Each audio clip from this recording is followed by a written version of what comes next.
छत्तीसगढ़ के दुर्ग जिला के भिलाई ले एक ऐसे घटना सामने है संगवारी हो जो कहत हावे कि अब छत्तीसगढ़ में जो है अपराध ह बढ़त जात हावे। काबर दिन दहाड़े जो टीचर स्कूल टीचर रही से ओला किडनैप करे गरी से। कैसे स्कूल टीचर हर अपन घर ले स्कूटी ले जात रही से स्कूल के तरफ, तब बीच रास्ता में कोई जो आरोपी है तेमन ओकर मुंह में कपड़ा सुंघा के नशीला वाला ओला किडनैप करे के कोशिश करी, ओकर फोटो खींच के फिर ओकर पति जो है मुकेश साहूला ओला भेजे हावे और कहे कि डॉक्टर साहब आपके पत्नी किडनैप है, आप 5 लाख फिरौती दीहू तब सही सलामत आपके पास पहुंची। और जब मुकेश से बात करी इसके बात करवावा मोर पत्नी करे तो का कहा थे कि वह बेहोश साबित आपसे बात नहीं कर सके और ए तक धमकी दी अगर बात के अगर सूचना अपन पुलिस में देहा तो बहुत ही बुरा होही।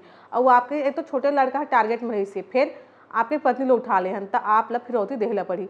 और ये मामला में अभी तक पुलिस सर से जांच करत है, अभी तक कोई खुलासा नहीं हुई कि आरोपी मन कौन हरे और का बर मन किडनैप करे हावे।